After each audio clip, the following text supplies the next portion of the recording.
Chairs No Waiting, episode number 330. Who is Barney Fife? Two Chairs No Waiting is brought to you each week by the fine folks over at weaversdepartmentstore.com. Drop by over at Weavers and pick up some of the wonderful Mayberry items over there.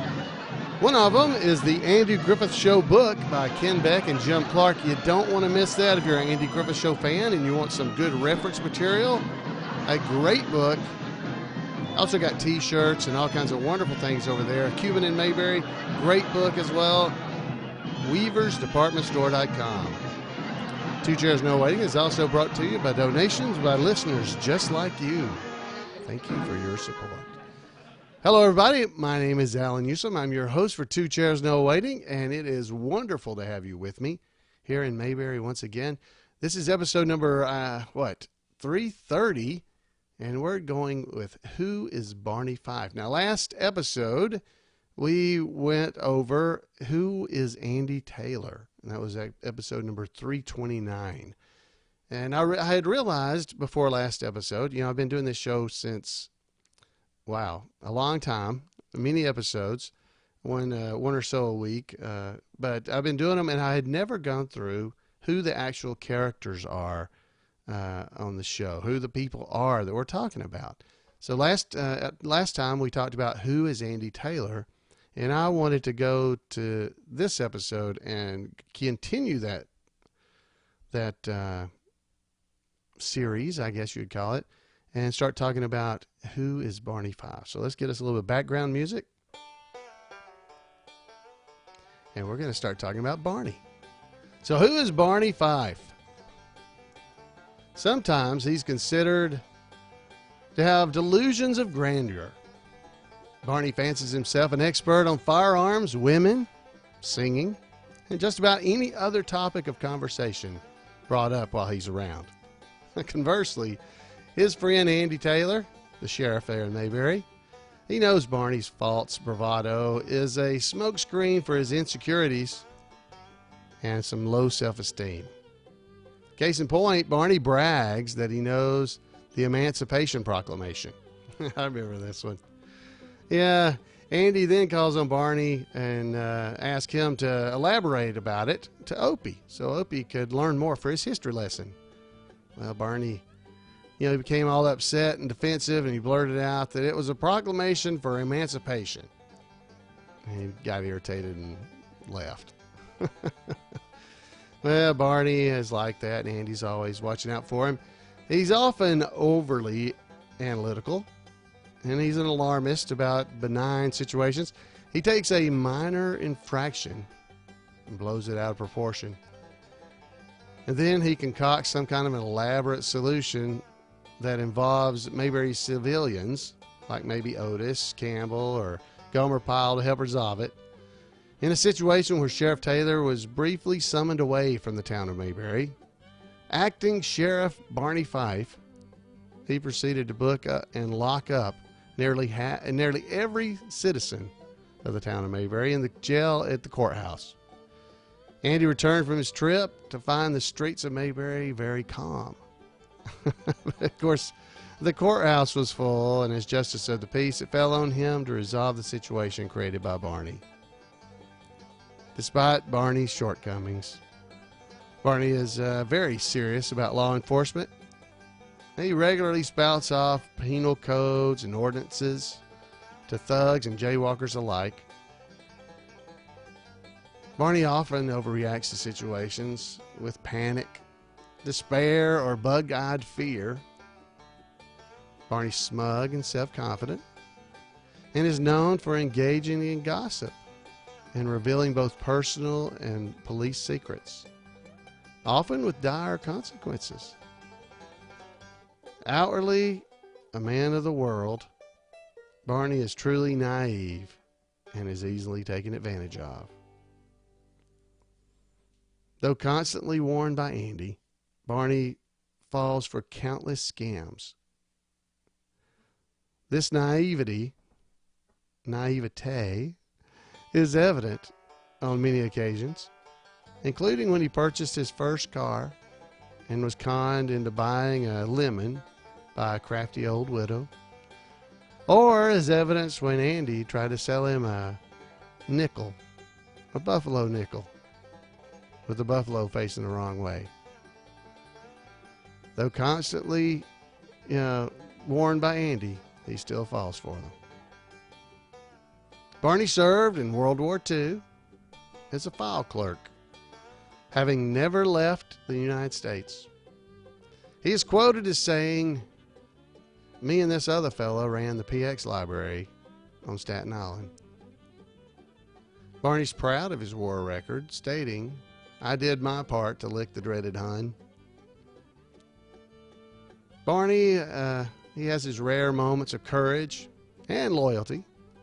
Perhaps the greatest example of Barney's courage is when he single-handedly saved a member of the state police, Officer Horton was his name, that had been captured, and he apprehended the criminal, Clarence Doc Malloy, and his partner/girlfriend, and he drove him to jail. He does all of it while Andy is calling for backup. County records document that Sheriff Taylor issued Barney his gun in August 1953, when he gave Barney his oath as the office of deputy. One major concern of Sheriff Taylor is Barney's lack of ability to handle a firearm safely. After numerous misfires of his police-issue Colt .38 Special revolver, Andy restricted Barney to carrying only one bullet in his shirt pocket with his gun unloaded. Barney was told that the bullet was only to be used in cases of emergency. The bullet, however, seems to find its way back into the gun fairly regularly, resulting in Barney accidentally firing a shot into the floor or maybe into the ceiling. Barney's also been known to lock himself alone, or at times both he and Andy, into one of the jail cells there in the courthouse, with the keys just out of reach. The result is having to yell for help from passers-by, and I guess they unlock the door for them. Andy Taylor and Barney Fife are cousins, but genetics aside, Barney and Andy are best friends, having grown up together in Mayberry. Barney maintains a warm relationship with Andy's son, Opie, and Andy's aunt, Aunt B Taylor. Barney spends his free time dating a local girl named Thelma Lou, who he met in 1960 at Wilton Blair's funeral. Thelma Lou is Barney's main girl, but he also dates other women. One in particular works down at the Junction Cafe, and as a waitress, she's named Juanita, but there are others, including Hilda May and Miss Rosemary. And of course, then it's the fun girls, Skippy and Daphne. And Barney, he liked Skippy. Barney maintains the relationship with Thelma Lou despite these other ladies. Not constant focus slowly on his love life, but Barney, he often gets involved with Andy's love interest. Lydia Crosswaith was one of the young ladies to whom he and Thelma Lou tried to match up Mayberry Sheriff. Unfortunately, Lydia's withdrawn personality doomed any hopes that Andy would actually date her. Barney and Thelma Lou eventually were successful in finding a match for Andy in school teacher Helen Crump, though Barney initially forbid Andy from seeing her. Barney has stayed in a few places where he's resided, including the Raleigh YMCA, the back room there in the courthouse, at Mrs. Mendelbright's boarding house, just to name a few. When not on duty, he's usually seen in a Panama straw hat with a tweed suit, or as he calls it, his old salt and pepper. Barney's performance talents range from harmonica, banjo, drums, Not banjo, bongo. Bongo drums.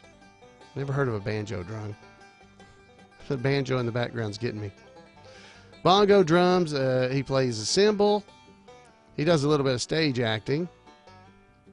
And many types of dancing. He particularly likes to wear the old salt and pepper when he's dipping. He also has a trained singing voice, which is arguably on par with Leonard Blush, according to their voice teacher. He was frequently a member of the Mayberry Choir, but was once excluded due to having received a cash award, making him ineligible for competition. Now, that's just a little bit about Barney Fife that I was able to dig up around the world, around the World Wide Web. But I got a little bit more here I want to tell you about. This comes directly from the great book, The Andy Griffith Show book, by Ken Beck and Jim Clark. I want you to hear this part of it. Barney, he is born Bernard P. Fife. I think I mentioned that. But he also had been known as Milton and Oliver. He was born in July. As I said, he grew up in Mayberry. But when he was a boy, he played games like Run, Sheep, Run, Early, Urchin Free, and 1, 2, 3, Red Light. Yeah, he raced around Mayberry lawns and streets and farms. He was pretty fast. He earned a medal for winning the 50-yard dash.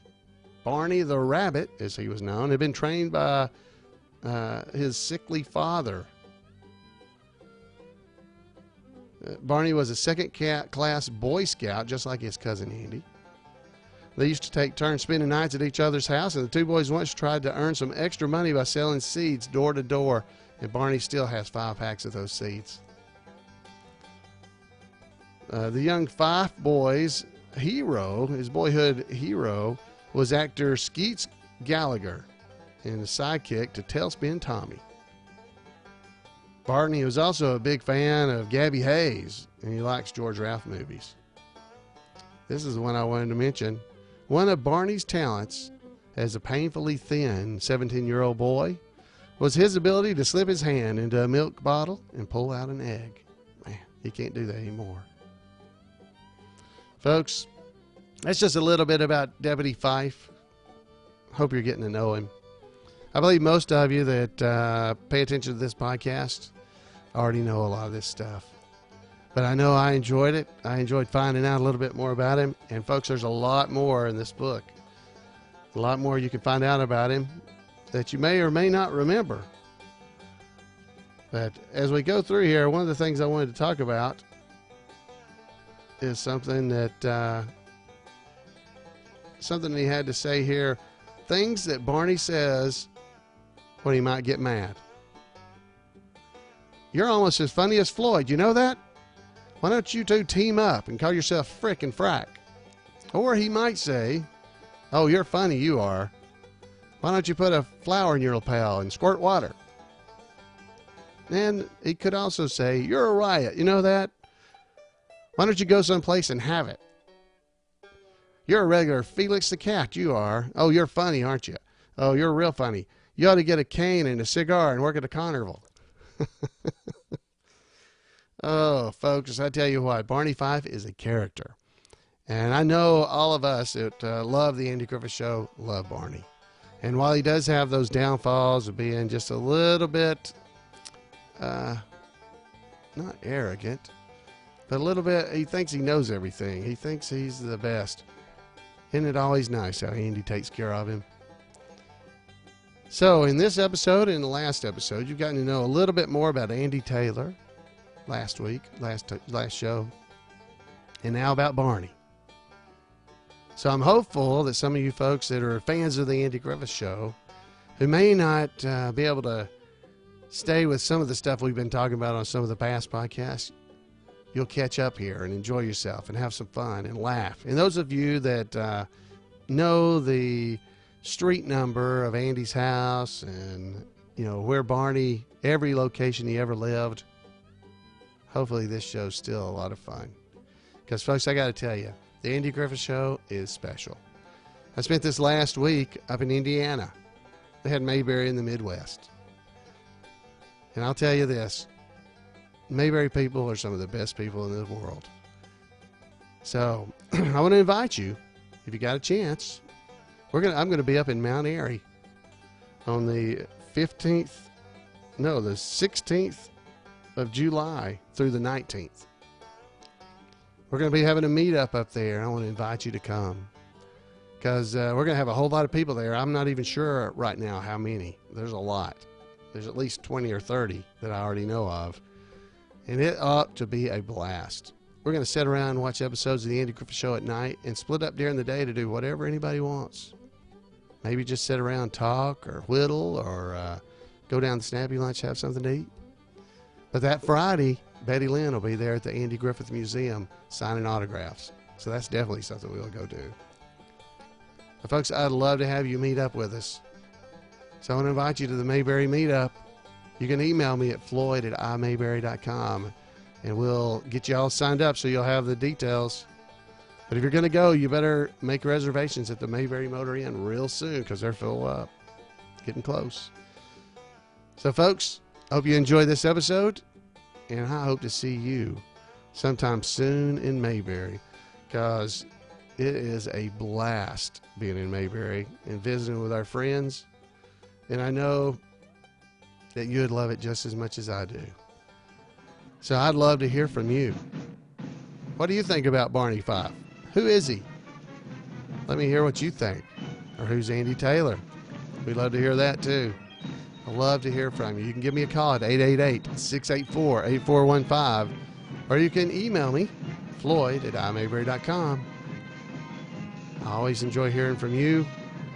I'm a big fan, just like you are. So I enjoy hearing your Mayberry stories. So until next time, we'll be right back here in Mayberry, here on Two Chairs No Waiting. And I got the magazines to swing it too. See you then, folks. Good night.